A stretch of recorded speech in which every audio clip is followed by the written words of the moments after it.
Hey guys, welcome back to Lore and Tea, the chill club for all things geeky. We're continuing our FNAF investigation with an epilogue of sorts where we just closed out the last few games in the ScottGames era of things.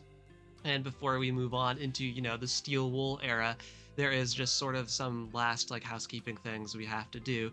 And one is, of course, all of the very helpful comments. A couple of very active commenters have helped us catch little details or just pieces of content that we missed or didn't know existed. So we're going to look at everything we've been brought out to our attention through the comments to make sure we're kind of hitting all the details. And then, of course, that little interview, the first one of Daco that Scott Cawthon himself did after Daco beat 50-20 mode at Ultimate Custom Night.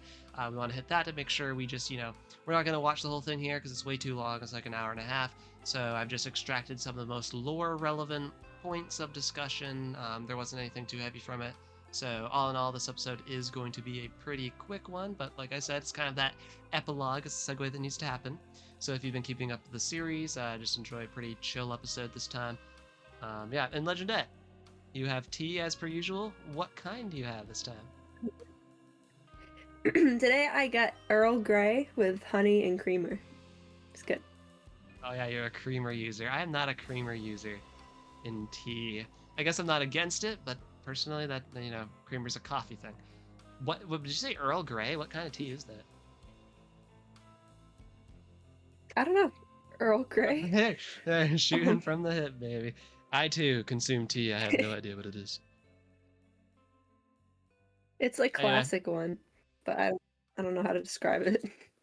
I have my mint, unsurprisingly. Yo, it's actually drinkable. Usually it's crazy hot. I know, it was like just right now. That's crazy. All right. Well, that got me in a good mood. Yeah, so I guess we'll go through the comments first. The first 3 games, obviously less lore dense. There wasn't a lot of things that we got for what we missed on those. The third one, we did go back and get that secret, that secret mini game with the Chica thing, the Chica's party or whatever, and the Shadow Bunny or something. It barely mattered to anything. It was just like a little secret thing on the menu that you could unlock in a weird way. I remember we had to go and look back. But really, FNAF 4 is when we started to get comments, notifying us of stuff. So you're gonna have to put on your thinking cap for remembering, because this stretches back like 2 months ago at this point, I think, or pretty much that. Wow. So there was a teaser we were looking at, and some of the text was obscured, and there's this one user. I'm gonna pop up the users on the screen that commented these. I can't pronounce some of their names because this one kind of did the RWQ treatment. It's just a random collage of letters to me. But anyway, the users that commented this will pop up on the screen. The hat teaser says property of Fredbear's Family Diner. The text is too long to be Freddy Fazbear's Pizzeria, and the letters don't match. So we were wondering what it would be, and we kind of just moved on from it quickly, and that is what it is. Property of Fredbear's Family Diner. Makes perfect sense.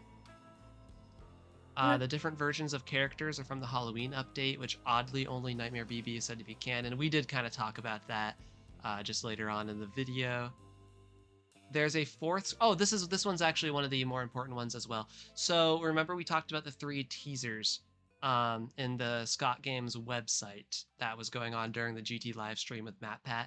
The ones that says what's seen in the shadows is easily misunderstood in the mind of a child. 4 games, 1 story. I forget the third one at the moment, but apparently, according to this user, and I did go on GT Live to see if what he was talking about, to verify his source, and it did seem to be the case. There's a 4th screen from the GT live stream, but nobody got a screenshot of it. If you watch the stream, you'll hear them talk about it. And I actually did not know this at all because I hadn't watched that original stream. I just used the archived screenshots of the website hints. And they do talk about the Night Guard a little bit or something there, something related to that based off of, I don't know if it was actually a teaser or if it's something Scott was saying in the comments of the live stream, which would make more sense if it didn't get screenshotted, but I'm pretty sure it was something related to the Night Guard. So that could potentially tie into more box theories or the 4 games 1 story theory being connected to that the Night Guard was a central recurring character in the series, which is something we touched upon just in speculation. Okay, so as far as I can tell, that's FNAF 4 for the comments. Now FNAF World. This one's actually kind of funny. So we were watching FNAF World, like we had to skip around through this mega video of it because there's a lot of like random stuff in that game, like just spread out, and it was really hard just to get like a compendium of only lore relevant stuff. Like we had to hop dialogue videos, go around the cutscenes, right? But basically, because it was kind of difficult to talk over audio all the time, we had most of it muted. So this one is kind of just notifying us that one of the scenes we watched with lore actually had audio to listen to, which we just completely missed. We were watching it on mute. That's kind of an oversight by me, not to, on the important stuff, turn on the sound. But the real Jello, I can actually pronounce this name, said something you may have missed was the baby scene. Actually has voice acting. Do you remember what the baby scene is referring to, Legendet? In FNAF World. So. Do you know Deskman? Remember the Deskman scene? Yeah. Yeah, so remember he's like, I've created something terrible, her name is Baby, or whatever. Oh, okay, yeah. I know what you're talking about. It actually has voice acting also. So, and we can go and actually look it up and listen to it right now. It wasn't anything that important. It was just like kind of again, the whole kind of device is a hint for sister location. And then also the clock mini games are the happiest day mini games. Well, somewhat. There's a code and other things that are similar to the mini games. So yeah, actually I can look this up because this is something we can look at real quick, and I'll make sure it pops up on the screen for a second for anybody watching. Okay. So yes, Deskman says his thing, and then after it glitches out, goes dark, we see our Fredbear here. The show will begin momentarily. Everyone, please stay in your seats.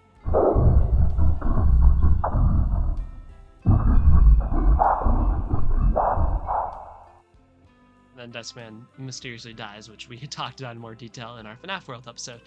So there's that. It, like I said, you know, it wasn't that important, but it is something we just neglected to hear since we had it on mute. Yeah, again, nice to hear. That kind of adds to it. Yeah.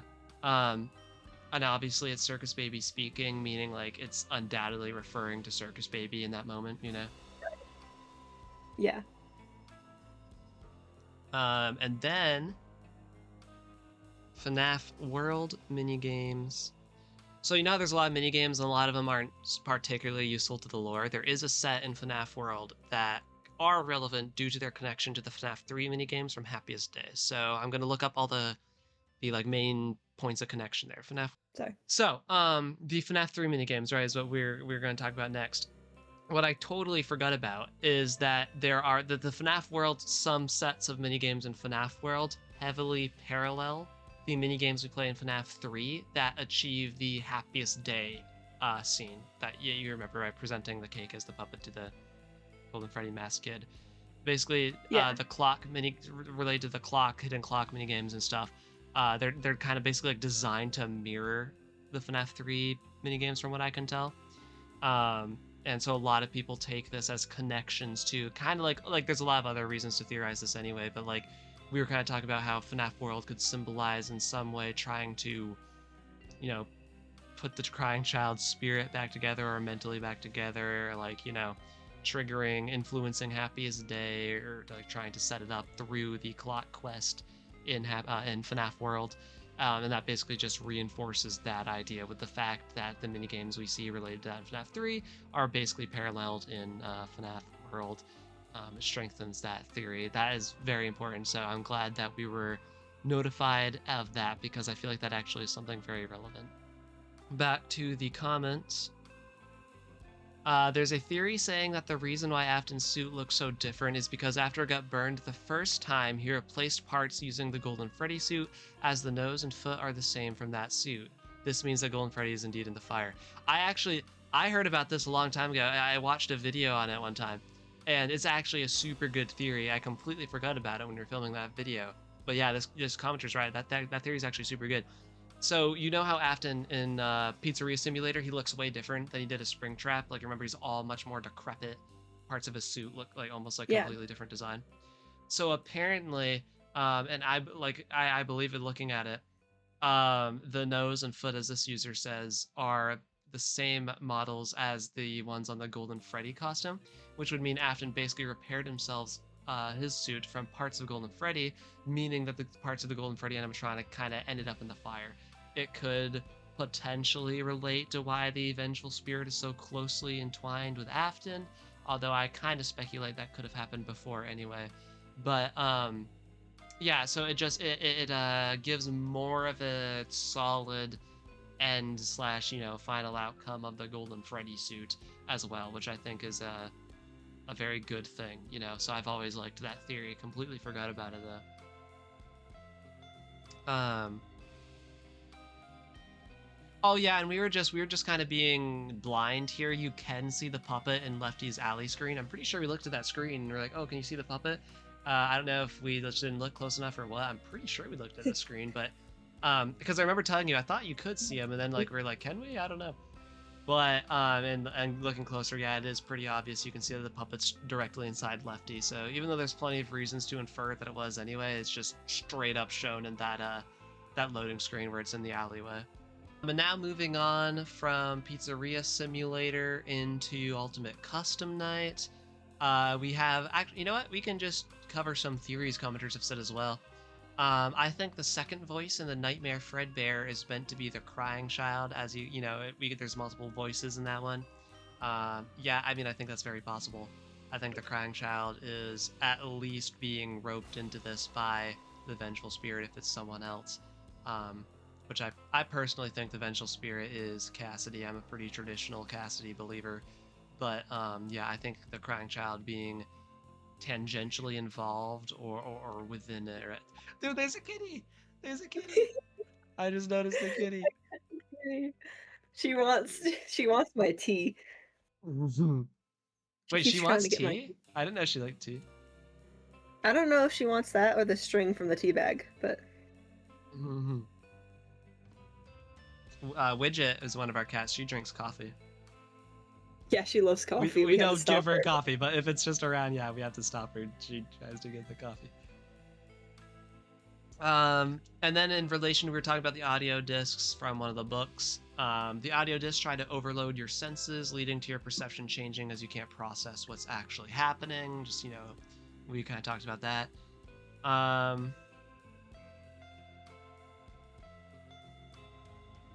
This user, the one with the bunch of letters, suggests the blood could be pizza sauce on the security logbook.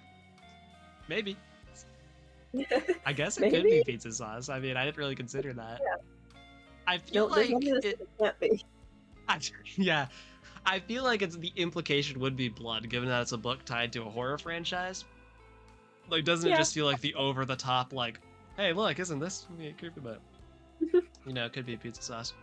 Actually, I feel like what would happen is it's blood and Fazbear sells it as pizza sauce. It's like, oh yeah, ignore the pizza sauce stains on the logbook.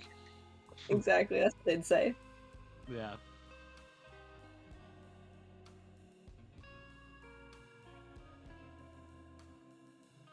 Oh yeah, and this user as well says some of the faded text doesn't get answers from the altered text, which was just kind of obvious by looking through it. To me, if it didn't have an answer, then it was a false lead. Yeah, I don't know. It's hard to tell because I'm not exact. I feel like there's a difference between false leads and just incompatibility, or just it wasn't meant to have an answer. Because I feel like some are obviously the crying child was answering that question, but not every faded text gets a response as he says. So yeah, I don't know if I'd classify them as false leads per se, but they're not all utilized, I guess.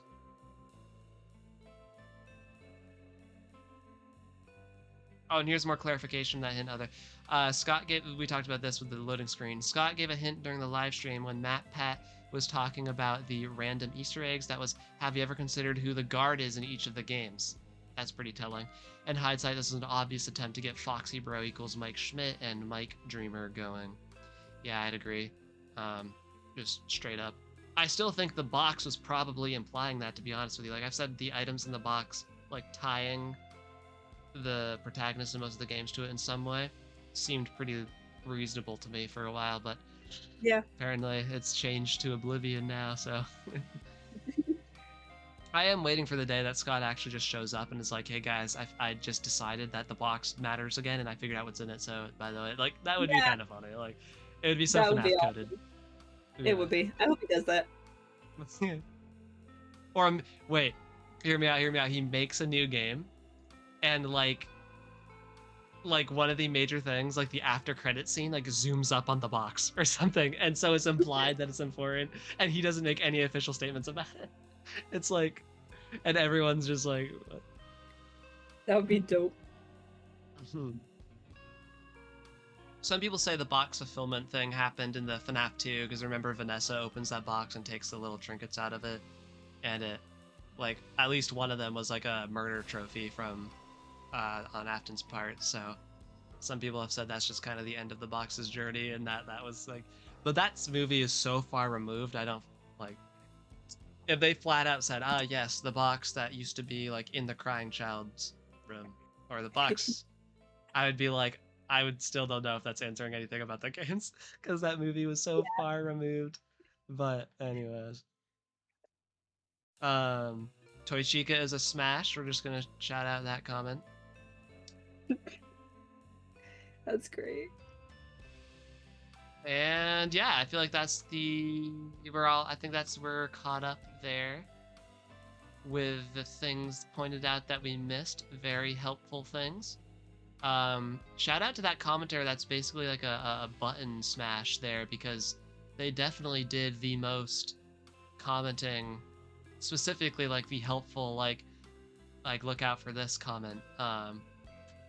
Yeah. Yeah. Thank you. The goat.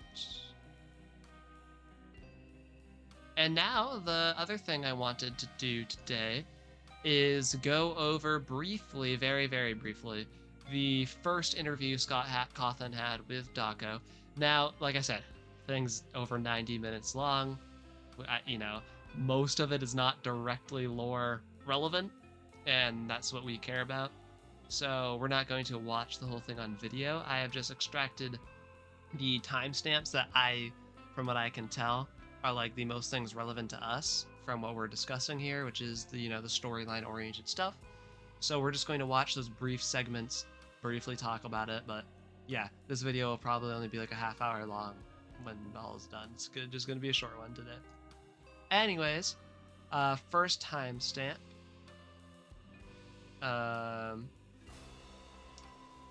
Here we go. The note for this is Scott confirms he didn't have the entire FNAF story planned out from the beginning.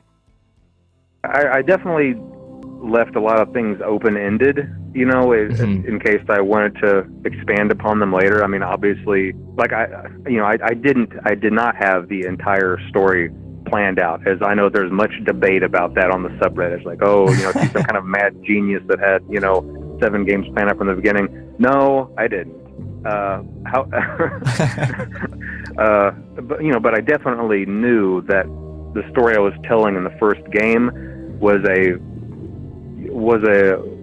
small snippet of a larger story. Even if I didn't have all the details of that story fleshed out yet, I knew that the story being told in that game was a smaller part of a whole.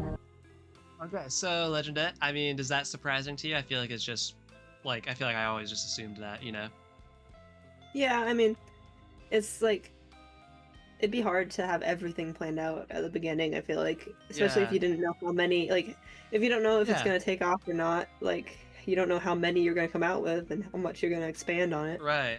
Like, there was zero guarantee that it was going to be this successful or warrant sequels and everything. So it's like, there's no real reason to have a whole franchise planned, like decades of lore. Yeah. Or, well, not, it's only a singular decade so far, but 10 years of lore. Like, I think it's just obvious, but yeah. I think it's also just how writing works. Like, your story evolves the more you want to add to it, and in a video game franchise, it just means how many sequels there are going to be, Yeah. Next note.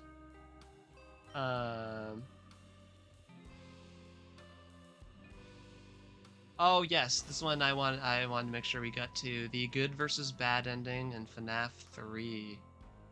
if you can answer this, which ending really happened? I've given a lot of thought as to whether or not I should answer this question. Okay. And I went back and forth and back and forth and back and forth. And the answer is very interesting. Okay. You know? The answer is very interesting. The answer is complex.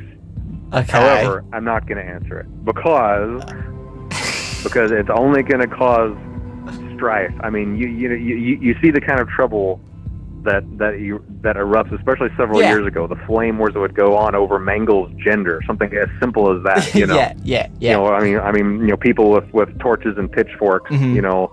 No, I don't think I'm going to answer this one, I'm afraid. What do you make of that? That's one of the most interesting parts of this original interview to me. So if you remember FNAF 3, right, there was the bad ending where all the lights were still on inside the masks, indicating that the spirits hadn't moved on. And then there was the good ending where you achieve the happiest day, right? And then all the masks are like, there's no lights on, indicating that the spirits moved on. So it's basically either the happiest day route of FNAF 3 is canon, or it isn't, right? But I know, guys, it's not so binary now, but like at the time it seemed like it was one or the other, right? And then Scott says this: the answer is interesting, the answer is complex, and he doesn't want to answer it because it's going to cause strife in the community. That's so interesting to me. It always has been since he first said it. Like, what do you make of that, Legendet? Yeah. It's just, it feels like a really weird way to word that, you know, like, I don't know, it makes me like, well, how deep is it then? Like, yeah, it has too many, like, strife. Yeah, like, like, obviously, and, okay, so any dedicated fandom is obviously, like, you don't even have to be a crazy person to be a little crazy about something you're a fan of. Do you know what I'm saying? So, like, if you're really deep in the weeds of a fandom and you love communicating online with other people about it, like for me, I've always been like, we're making YouTube videos now because I've always liked being on the video creation sides of fandoms. Like, I'm not really on message boards. I don't know. I don't really like doing it. I enjoy this like video style thing, hence why I'm making videos now. But a lot of people do enjoy conversing on Twitter or Reddit or just other forums. And when you're deep in the weeds like that, really passionate about something, it's really easy to get a bunch of people just like really revved up about almost anything, right? So, and then just, you know, the removal of like personal interaction with the screen makes everyone more bold, less abashed, right? It's just a perfect mixture for everything to be this huge deal. But even that being said, even with the FNAF fandom being one of those huge, you know, huge communities that really, really cares and is unashamed to yell at each other in forums and stuff, it just feels so specific for Scott to say it like that. Like, it doesn't feel like it's just like a, oh, you know, don't want to poke the bear too much that we all know is there. It's like this specifically, I don't know. Because the adjectives he uses, interesting, complex, and might cause strife. It's like, okay, well, so is it controversial? Like, is the actual answer to the story something you feel like fans don't like? Or is it something you think the majority doesn't like? Like, what? Like, is it, have you, or I also wonder, because back in the day, Scott was a lot more active in keeping up with what people were saying about the franchise. Now it's blown so, like, there's so many FNAF theorists everywhere now that it's like literally it's just impossible to keep up with all of them, especially if you're busy as the creator of the thing that they're theorizing about. But nonetheless, he used to be a lot more active and engaging with what people were saying about it. So it is always possible too that he's heard two sides of the same coin, or like, you know, different sides of different coins, and he knows which ones are popular, which ones are unpopular. Like, it's very possible he's heard the right answer and heard many wrong answers, and just knows what people are saying about it and is like, it's going to be controversial if I say this, you know? Yeah, that could be it. But that's just the real answer too, is just like ambiguity keeps the series like thriving, you know? Like, I'm sure it'd still be alive without so much mystery, but I feel like that's the fun people have with it. So of course the creator can't just answer lore related questions, you know? But this is an answer in a weird way, you know what I'm saying? Like, he could have so easily said, yeah, I need to keep this ambiguous for the fun of the game, right? For the theories, for the community engagement. But no, he chooses to say, It's interesting, complex, and it might cause strife. It's just so weird.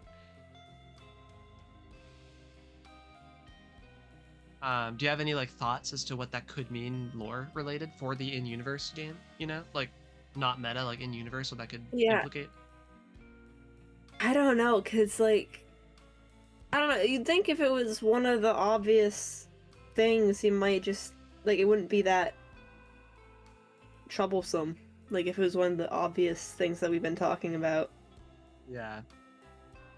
Well, that's why I was saying like it's not so binary now, because like if it's either it happened or it didn't, that's not particularly interesting or complex. That's just what you would. This is what it has to be. Right. If there's multiple endings to a game, like in Sister Location, right? The custom night thing didn't happen. It was part, like what we learned in that is part of the lore because it could have happened, but the actual ending was the Scooper ending, right? Like we know that. It was one or the other. So while both endings, like you could say they're interesting, it's not necessarily complex related to which ending it was, because one, while the stuff is useful for the story and theorizing, it didn't literally happen as the canon ending. So for FNAF 3, if that was the case, you would just feel like he's like, I'm not going to answer which one it was, right? But Right. So clearly it's different than one is right and one is like one's canon, one's non-canon, which has led many people to believe, at least back in the day, the theory landscape shifts so much. I don't really know, I guess. I can't say with authority, but for a while I was hearing that like, oh, Happiest Day takes place in the timeline later than FNAF 3. So like Happiest Day is being set up around the time of either Ultimate Custom Night or Pizzeria Simulator. So it does happen, just not at the time of FNAF 3, you know? So the spirits aren't moved on at the end of FNAF 3, but they are moved on later, and that's what it is. Eventually. Yeah, and I've always liked that because it makes pretty good sense to me. I guess it would have to be post-Ultimate Custom Night because it shows the other spirits are trapped in the little purgatory that the Vengeful Spirit made as well. So if you're indicating that they moved on, you feel like it would be after that as well. There's another theory, though, that none of the spirits actually moved on. I think they did. That's... Okay, Legendet. Like I said, we're moving into the Steel Wool. What did I just say? We're moving into the Steel Wool era pretty soon, which is when the bigger game studio like starts developing the FNAF games. And that's sort of like the second arc of FNAF, right? If we're talking story arcs. And there's a huge debate on how much divide there actually is between Arc 1 and Arc 2. Some people think a lot of the characters that are just dead and technically gone, their consequences might live on in different forms, but you know, they're pretty much dead and gone at the big finale, which was the Pizzeria Simulator. And some think a good deal of them are still alive and still are like players on the board, so to speak. And depending on how much you think of that, it'll influence different things of what you think happened. But yeah, so basically it's like the other alternative is Happiest Day is going to happen even later, and it's complex because it is planned to happen, but technically hasn't happened in the timeline yet. I think that's getting a little too silly with it. Personally, I would just say Happiest Day occurs after Ultimate Custom Night. And I'm one of those believers in that most of the old characters are actually dead. I would say William Afton has potential to be around in some weird metaphysical way with the... You're not going to understand what I'm saying, but with the glitch trap or the, you know, the mimic stuff going on, or the, you know, the what we saw in certain parts of Security Breach. You know, I know it's possible that William is in play. I've heard some good cases for Michael, not really sold on that. But the other characters I do think mostly are just like that was their finale. So, yeah. Anyway, I feel like that's the leading theory for the Happiest Day thing and why it's complicated and not just one or the other. Oh, here's an interesting segment about FNAF 4. I actually like this one a lot. So here he's talking about the box and the lore of FNAF 4. In the Five Nights at Freddy's 4, and the box is tied into this, you know, very, very closely. I don't think that people weren't really happy from a lore standpoint, you know, even though I got the jump scares kind of right. Yeah. And the box really fit into that lore aspect. I felt that it had all gone kind of it had strayed too far from an actual story in a way. Me just saying that, I'm going to get torn apart for even saying that, because people are going to look at what I've ended up with. They're gonna be like, you call this a story? But the Final Fantasy Phrase 4, it kind of went a little too broad. It cast its net too wide for interpretation. I guess that's the best way to say it. You know, it went too broad for interpretation, and that left people unsatisfied. You know, because whereas the other ones, yeah, there were mysteries. 4 ended up just too mysterious to the point where you really couldn't, you know, there was no real way to figure out what was going on. And it left people unsatisfied. And like I said, with, you know, jumping from 3 to 4, I knew that I had to go in and straighten that out. It's like, you know, people aren't really happy with this. You know, I need to make another game. I need to kind of ground this again, not necessarily in reality, but I need to ground it in kind of storytelling again. You know, and really lay this down with with what's going on. You know, I watch all the game theory videos. You know, and you know, me and Matt have sometimes had an antagonistic relationship back and forth. You know, I inconvenience him with my games, and sometimes he inconveniences me with his theories. You know, but it's all in good fun. You know, but I'll tell you, he did a video on that box, and he kind of said that he thinks the contents of the box changed over the years.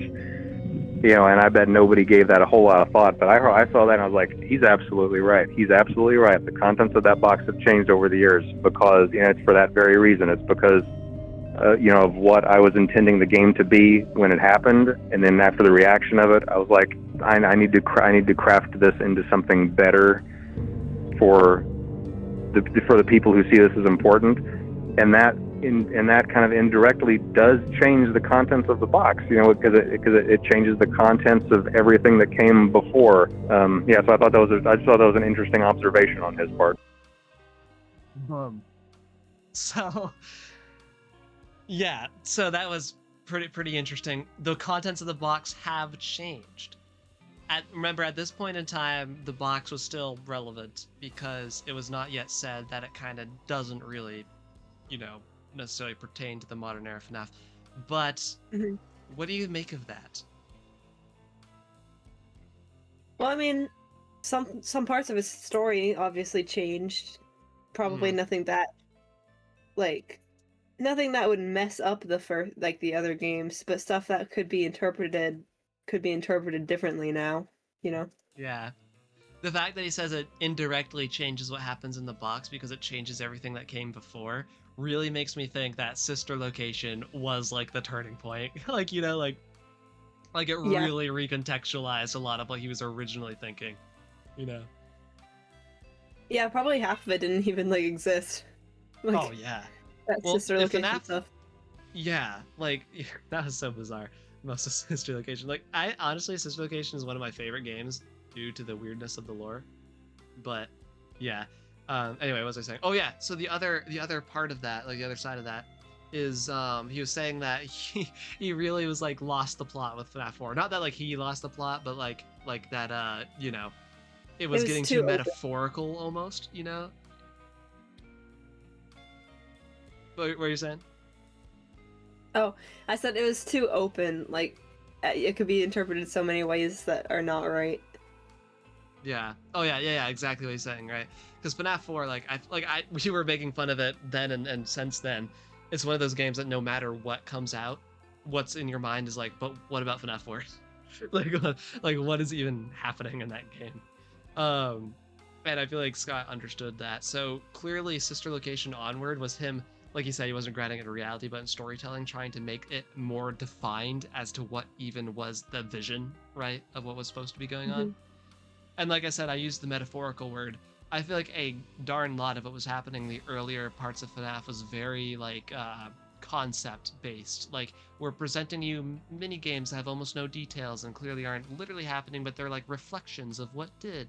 And then FNAF 4 and FNAF World, especially, was the ultimate, like, is this meta? Is this literal? Is this, you know, this represents a concept or an idea rather than being tangibly what occurred. Right. And I just feel like, yeah. So I feel like, you know, I've heard it before and I've said it myself. Sister Location, I feel like, was really recontextualized a lot. Like, I don't think the story was what it was, you know, pre-Sister Location and what it became post-Sister Location, but... Yeah, I think that, like, it wasn't that... Like, there's more of an ending to the storyline before he decided to do Sister Location. There was like, and then he just added a ton to the story, where before it's kind of just like an open and close case. Now it's like a huge thing. Yeah. Because if you follow it too, like, imagine it ended at FNAF 3, right? Like, no FNAF 4, FNAF 1, 2, and 3. The story's pretty decipherable. Like, it's pretty... it's hard to argue, really. Like, if those 3 games were the only ones that existed, it's like, what would there even be to debate about, realistically? Right. Like, an unnamed serial killer killed some kids, they possessed costumes. It all ended with both the serial killer and them being burned in a fire, and the spirits moved on. Like, that's pretty much just the short of it, you know? And then FNAF 4 came out and really made things like... Because that was... Okay, this is kind of off topic, but, you know, if people are here to listen to us discuss if they're watching this far into the video, so we can just have fun talking about these things. FNAF 4, like, he indicated, like, more than once that it was supposed to tie the whole thing together. Like, the final chapter, 4 games, 1 story. But the story felt, to me, more complete prior to FNAF 4. Like, it felt like FNAF 4 is what made it feel like this weird, kind of almost beginning to be disjointed narrative, you know? So, it just leads to weird, I don't know, that's why FNAF 4 is so speculated on. Like, there's so many different interpretations for it, because it's like, well, how did this specifically be the thing that was tying it together when it felt like it blew holes and stuff, or like made things, not blew holes, but like, FNAF 4 itself is the hole to solve in many ways, you know? And it's like, how was this the original idea for making it all come to be a full circle story? You know? Like, I totally understand Sister Location being the necessary response to a game that really didn't make sense to a lot of people. So what was in the, like if you're putting from your perspective of you're the one who wrote it and knows everything about it, what was the vision that was what made the story complete, you know? There must have been some things that he thought we would understand that he realized didn't actually make sense once he like came to it. Yeah. I think that's Midnight Motorist, straight up. Yeah. Yeah. If we understood them, then maybe it would have made more sense what they were saying. Yeah. I think the best answer I can give is Foxy Bro. Like, if there's the emphasis on the night guard stuff, it literally just could be giving a, like, hey, this, you know, brother guy to the crying child is the protagonist of all the games. And that's what the one, like, I feel like that's what the 4 games, 1 story thing is meant to be, and that could also be interpreted as, like, what closes out the story, right? It would be the, you know, the reveal of who the protagonist really is. Oh, it's the same guy, you know? Right. Yeah. And then I love how Sister Location, he was like, I need to ground this in storytelling. And then we proceed to get one of the most confusing things as well. like FNAF 4 was conceptually confusing, but Sister Location is like, excuse me, what? Oh man, I love Sister Location, actually. It's actually like... It's a great game. Yeah. I know people complain about it because of the gameplay element. As a person that cares very little for, like, the gameplay, because I'm in it for the lore discussion, it's one of the, like, it's confusing in an exhilarating way. Like, I feel like the same way about FNAF 4. They're not confusing in frustrating ways. It's more, like, just fun. Like, oh, that didn't make sense. I'm excited to talk about it. Right, because you want to figure it out. Gives you something to like research. Yeah, and I think that always felt like the difference between the games and the books to me. The debates around book canonicity and book lore always felt more frustrating to me than they felt enjoyable. I don't know. We'll talk about that. We all know the books aren't canon now, but when we get into the Fazbear Frights and Tales from the Pizzaplex with you, you know, you'll see more why there was like this huge debate. Anyway, back to the interview. Here's an interesting one, which I don't know if you're going to answer or not. So, in Night 4, when we're inside the suit, a lot of people wanted to know, whose suit is that? Whose suit is that? I'm afraid I'm not going to be able to answer that for you. That's fine. That's gonna have to remain a topic of discussion. That feels weird to me because it feels like it doesn't matter that much, which, so him not, you know, and now it makes me feel like it matters more than I thought. I mean, it could just be he wants us to have fun talking, like discussing that stuff. But Well, 100%, yeah. but maybe it has something to do with lore. I don't know. Yeah. The fact that he says, I'm not going to be able to answer that for you, like, he sounds apologetic about it, like, oh, I'm sorry. Like, Yeah. It was almost like, hey, if I could, I would, but I can't. But, and it could just be for the community engagement, right? Doesn't want to say anything about it, but it almost makes me feel like, oh, there's a purpose to not knowing what that suit is, and it matters. Right. But since it hasn't been like a recurring thing, like it happened that one time, and it's never like anything else in the other games has been like, hey, or you don't know this, or like, oh, hint, hint, you know? Guess what? Whose suit is I don't that? know. Right, or like a hint, like, oh, we brought this suit down to the bunker, like something, some other dialogue that like makes you think about it again, be like, oh, we're supposed to think about this. Like, you know, it's, I don't know, it's just interesting. He felt he couldn't answer it, so probably lore related. Who is it? I don't know. Who is it? And that's all I have for us today. We have our work cut out from us because the Steel Wool games are pretty darn big coming up. And the book releases start accelerating as well. So these videos are going to get a little bit interesting to try to juggle all that information into a digestible piece of podcast content. But anyway, yeah, thank you guys for the comments that we were able to look at today to get some additional bits of information that we missed. And yeah, hopefully just keep doing that. If you guys are still watching, whether you have been commenting for help or are new, we'll take all the help we can get with this.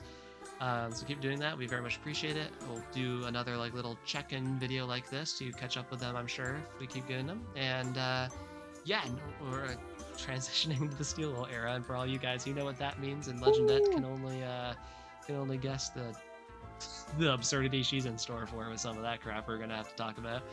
But anyway, yeah, guys, keep drinking tea, keep loving lore. We'll see you next time.